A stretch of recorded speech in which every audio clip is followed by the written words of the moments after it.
रामकृष्ण मंडळी. तर आज आपण बनवत आहे रस्सेदार अशी काळी फ्लावर. त्यासाठी एक कांदा कापून तो तव्यावर थोडे तेल टाकून छानसं परतून घ्यायचा लाल होईपर्यंत. त्याच्यानंतर खोबरं टाकायचे. खोबरे पण छान लाल परतून झाले की ते सर्व काढून लाल मिरच्या, आलं, लसूण हे पण छान परतून घ्यायचं. ते परतून झाल्यानंतर ते पण काढायचं आणि तवाचा गॅस बंद करायचा. त्याच्यानंतर कढीपत्ता आणि कोथिंबीर त्या गरम तव्यावर टाकून द्यायची. ते छान भाजले जातात. त्याच्यानंतर एका मिक्सर जारमध्ये हे सर्व मसाले टाकून त्यामध्ये एक चमचा धना पावडर टाकायची.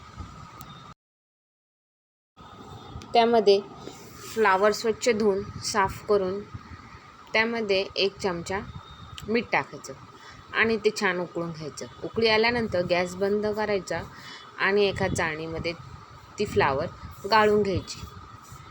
त्यानंतर एका कढईमध्ये तेल टाकून त्याच्यामध्ये तेल चांगलं गरम करून हळद, काळा मसाला आणि वाटलेलं वाटण हे टाकून छान परतून घ्यायचं तेल सुटेपर्यंत. त्यानंतर त्यात 1 चमचा मीठ टाकायचं. वाटण छानसं परतून कसं समजायचं तर त्याला असे बुबस येतात तेल सुटल्यासारखं, पण छान तर्री येते. त्याच्यानंतर कढीपत्ता टाकायचा. आपण वाटायला टाकलंच होतं पण वरून टाकलं अजून छान वास येतो.